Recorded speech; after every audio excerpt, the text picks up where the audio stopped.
दिल्ली जहां सपने पूरे होते थे, आज वही दिल्ली सांस लेने के लिए तरस रही है। जी हां, AQI 500 के आसपास पहुंच चुका है।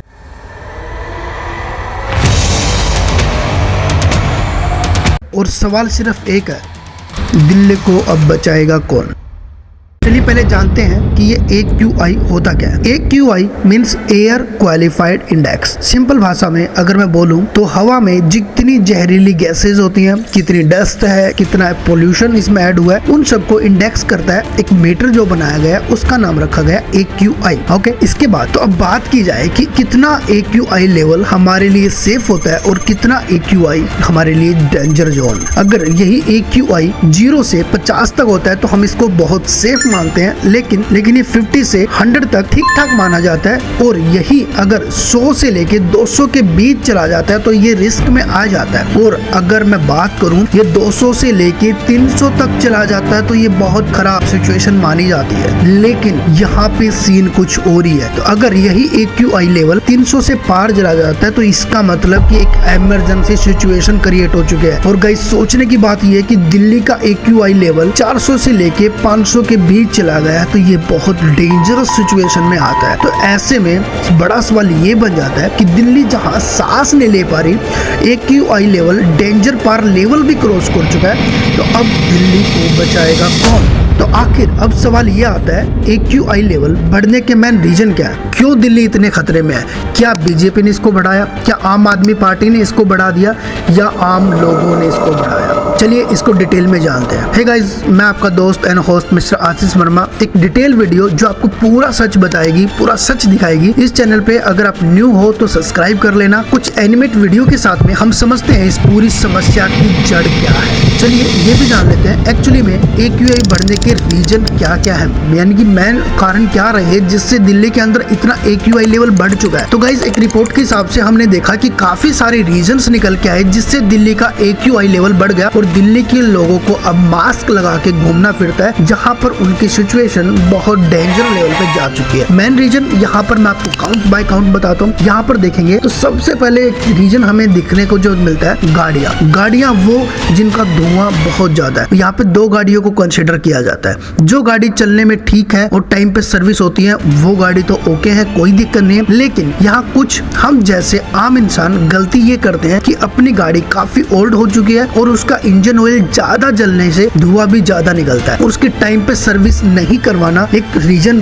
बनता है AQI लेवल बढ़ने का। क्योंकि आप लोग ये सोच रहे होंगे कि एक गाड़ी से क्या ही फर्क पड़ता होगा, लेकिन 2023 की रिपोर्ट के हिसाब से एक गाड़ी नहीं, दिल्ली के नंबर पे करीबन 12 मिलियन कार्स रजिस्टर्ड है। 12 मिलियन मीन्स 1 करोड़ 20 लाख कारें हो जाती हैं। तो गाइस, अभी ये 1 करोड़ 12 व्हीकल तो ओनली दिल्ली के हैं, लेकिन इसके आसपास के स्टेट जैसे Haryana, UP and other state के लाखों व्हीकल डेली रोज दिल्ली में आते जाते हैं। क्योंकि दिल्ली एक ट्रेड का भी हब माना जाता है जहाँ पर बहुत सारा मैन्युफैक्चरिंग होता है और यहाँ से लोग आते हैं, अपने व्हीकल आते हैं और यहाँ से सामान को लेके जाते हैं। तो इसमें जो दिल्ली का क्राउड है, ट्रैफिक है, बहुत ज्यादा बढ़ जाता है और हमारा जो पोल्यूशन लेवल है वो भी बाहर से आने वाले व्हीकल और दिल्ली के 12 मिलियन व्हीकल मिलके बहुत ज्यादा कर देते हैं, जिससे दिल्ली में लाखों टन धुआं रोज उन ट्रैफिक रीजन से होता है। लेकिन बात यहीं पे सीमित नहीं है। एक रिपोर्ट के हिसाब से ये भी पता लगाया गाइस कि कई होशियार लोग अपने व्हीकल का धुआं पर्ची नहीं बनवाते, लेकिन जो लोग बनवाते हैं उसमें भी कई बार उनको ये पाया जाता है कि उनका पोल्यूशन लेवल जो व्हीकल का वो काफी हाई है और उस पोल्यूशन लेवल हाई होने के रीजन से वो पर्ची नहीं बनवा पाते, लेकिन और वो पोल्यूशन पर्ची बनवाने का दूसरा जरिया निकाल लिया। कई होशियार लोग अपने व्हीकल की पोल्यूशन पर्ची टेस्ट तो करवाते हैं, लेकिन उनका पोल्यूशन लेवल बहुत हाई मिलता है। अब ऐसे में पोल्यूशन पर्ची या पोल्यूशन टेस्ट है वो लेवल पार तो नहीं कर पाते, वो व्हीकल पास नहीं होता, लेकिन वो कुछ रिश्वत देके अपनी व्हीकल पर्ची बनवा लेते हैं, अपनी पोल्यूशन पर्ची बनवा लेते हैं। मेरे कहने का मतलब, अगर ये छोटी छोटी चीजों को ध्यान रखा जाए, अब लाखों कार सेम तरीका अपनाती हैं जिससे कि उनका लेवल जो होता है पोल्यूशन का वो तो हाई होता है, लेकिन पोल्यूशन पर्ची फेक बनने की रीजन से वो व्हीकल आज भी मार्केट में रोडों पे दौड़ रहे हैं, जिससे कि लाखों टन धुआं हमारे सराउंडिंग फैल जाता है। अब बात करें सेकंड रीजन की तो कंस्ट्रक्शन डस्ट। कंस्ट्रक्शन डस्ट इसमें कैसे शामिल हुआ देखते हैं। जब हमने देखा कि कई बिल्डिंग्स बनती हैं तो उसके ऊपर प्रॉपर रूल फॉलो नहीं होते, प्रॉपर डस्ट के डूम नहीं बनाए जाते, उन बिल्डिंग्स को कवर नहीं किया जाता। कंस्ट्रक्शन से निकलने वाली डस्ट हवा में मिलकर हवा को बेकार कर देती है और वहाँ पे हमारा AQI लेवल बढ़ जाता है। और इसी के साथ सरकार का भी ये कहना है कि पराली का जलना यानी कि पंजाब और हरियाणा से जलकर धुआं सीधी हमारी दिल्ली में आता है, जिससे बड़े बड़े धुएं के बादल दिल्ली में दिखाई देते हैं और एक बड़ा इम्पैक्ट डालते हैं हमारे दिल्ली के AQI लेवल पे। तीसरा बड़ा रीजन माना गया फैक्ट्रीज, क्योंकि यहाँ पर बड़े बड़े प्लांट्स, बड़ी बड़ी फैक्ट्रियां दिल्ली के अंदर एग्जिस्ट करती हैं, जिसमें लाखों टन धुआं डेली निकलता है। जितना हमारे 1000 व्हीकल करते हैं इतना 1 घंटे में कोई एक फैक्ट्री धुआं पोल्यूट करती है, जिससे कि बहुत ज्यादा हमारा AQI लेवल बढ़ रहा है। ठीक है। सेकंड चीज डीजल जनरेटर्स, क्योंकि दिल्ली के अंदर बहुत सारे कंपनीज में लाखों जनरेटर जो डीजल से बनते हैं उनका पोल्यूशन बहुत हाई है और वो भी मिलके हमारे एयर कंडीशन खराब करते हैं। एंड छोटे मोटे रीजन जैसे वेस्ट बर्निंग, तंदूर, हम लोग सड़कों के ऊपर जला देते हैं कचरा जिसे हम बोलेंगे वेस्ट बर्निंग,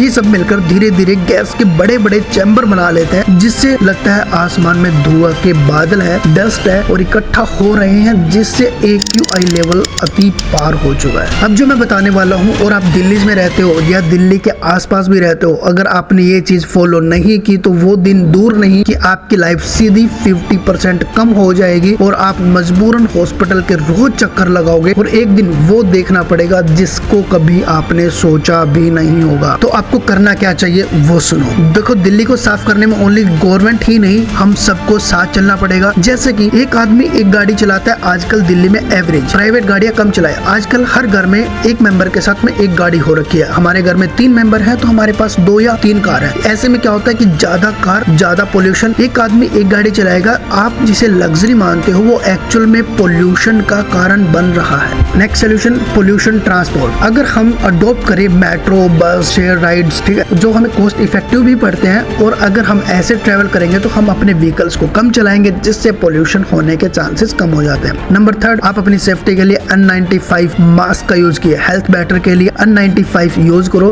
क्योंकि स्टाइल नहीं मारने, क्योंकि ये टाइम अब स्टाइल मारने का नहीं है, सर्वाइवल करने का है। सेकंड चीज जो हम बता सकते हैं, घर के बाहर कचरा मत जलाएं। एक आग हजारों लंग्स को नुकसान करती है। डिस्ट्रॉय करने का आसान तरीका, उससे गड्ढे में गाड़ दो, उसको दबा दो या कचरे वाली गाड़ी में उसको फेंक दीजिए। और आप अपनी सेफ्टी के लिए अपने घर पे AQI लेवल अच्छा करने के लिए घर में इंडोर प्लांट्स लगाइए जो कि अच्छे होते हैं, जैसे कि plum, snake plant, money plant जैसे आप ट्री लगा सकते हैं। और आप पटाखे एंड और चीजों को टोटली बैन कर दीजिए। अब बड़ा सवाल ये आता है कि गवर्नमेंट क्या कर सकती है। गवर्नमेंट को बहुत बड़े बड़े स्टेप उठाने पड़ेंगे। एक रिपोर्ट के हिसाब से पता लगता है कंस्ट्रक्शन साइट जो होती है उसको टोटली बैन कर देना चाहिए। एक रूल आना चाहिए गवर्नमेंट के अंदर, no cover, no permission, no construction. जी हाँ गाइज, अगर जो बड़ी बड़ी बिल्डिंग्स बनती है, वहाँ जब बिल्डिंग्स बनती है तो बहुत सारा डस्ट वहाँ से निकलता है, बहुत सारा वहाँ से मटेरियल निकलता है और वो हमारी हवा को जहरीला बनाता है। अगर वहाँ पर प्रॉपर कवर्स हो, प्रॉपर उनकी प्रिकॉशंस की जाए, प्रॉपर रूल्स फॉलो किए जाए, तो जो डस्ट कंस्ट्रक्शन साइट से निकलती है वो सारी डस्ट को हम रोक सकते हैं और हमारे एयर को पोल्यूट होने से बचा सकते हैं। ये बड़े स्टेप गवर्नमेंट को उठाना चाहिए। सेकंड मेन मुद्दा आता है ओड इवन स्कीम प्रॉपरली लागू करो, क्योंकि जहाँ पर सिर्फ अनाउंसमेंट हुई थी, ग्राउंड एक्शन पे इसको बहुत कम फॉलो किया था। वहाँ पर पर्सनल कार लोग कम चलाएंगे, पब्लिक ट्रांसपोर्ट का ज्यादा यूज करेंगे और पब्लिक ट्रांसपोर्ट को अगर ज्यादा यूज करेंगे तो वहाँ पर धुआं कम होगा। और पब्लिक ट्रांसपोर्ट जितने भी हैं उनको टोटली डीजल या पेट्रोल इंजन बैन करके सभी को इलेक्ट्रिक कर देना चाहिए, ताकि हमारा पोल्यूशन जो गाड़ियों से होता है वो टोटली बंद हो जाए। अब बात आती है पराली का परमानेंट सोल्यूशन क्या हो सकता है। फार्मर को अगर हम machine, innovative ideas, recycle system government के अगर किसानों तक प्रोवाइड करवाती है अच्छी सब्सिडी पे, अच्छा उनको एजुकेट करती है, ताकि हम जो पराली बनती है उस पराली का सही यूज भी कर पाए, उसको जलाए भी ना और उसको रिसाइकल करके उसको रीयूज में लिया जाए, तो वहां से पोल्यूशन होने के चांसेस 0 हो जाते हैं। ताकि गवर्नमेंट ऐसे स्टेप उठाए तो हमारी दिल्ली भी गंदी ना हो। तो इस पे आपका क्या कहना है। अब बात करूं मैं, पोल्यूशन फैक्ट्री टोटल बैन हो जानी चाहिए या उसको शिफ्ट कर देना चाहिए। गाइस, जितनी भी फैक्ट्रीज हैं जो पॉपुलेटेड हो चुकी हैं, जो बहुत ज्यादा धुआं निकालती है, उनको दिल्ली में टोटली बैन कर देना चाहिए, क्योंकि फैक्ट्री से ज्यादा हमारी जान की फिक्र सरकार को अब होनी चाहिए।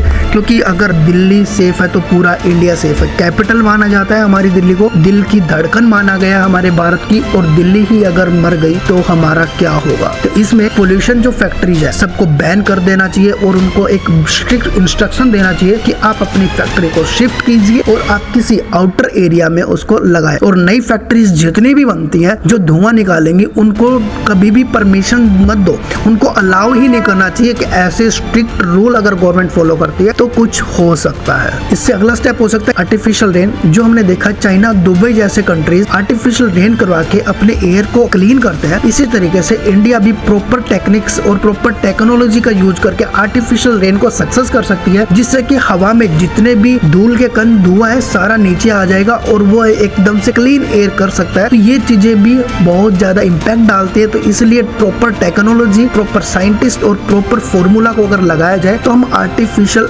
रेन को भी प्रॉपर फॉलो कर सकते हैं। एंड लास्ट चीज ईवी।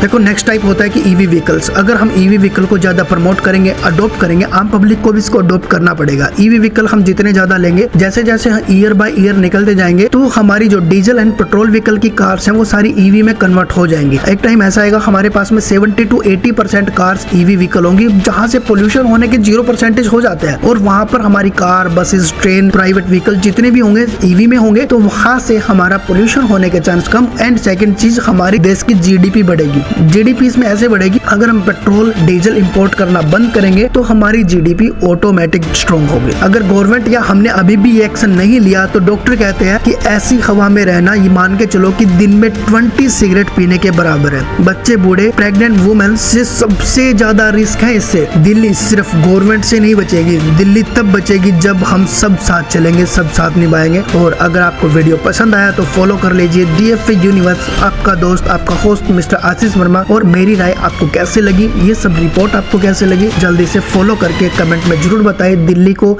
हम और किस तरीके से बचा सकते हैं, आपकी राय जरूर दे, ताकि हम आपके कमेंट हमारे लिए बहुत इंपॉर्टेंट है। उस कमेंट को हम आवाज बनाएंगे और दोबारा से एक वीडियो बनाएंगे और आपके कमेंट पे हम उस चीज को प्रॉपरली रिपोर्ट निकाल के, प्रॉपरली रिसर्च करके उस चीज पे एक और वीडियोस बनाएंगे और आपको उसमें नाम भी हम मेंशन करेंगे। Thank you guys, mister Verma आपके साथ फिर मिलेगा DFA की एक नई रिपोर्ट पे।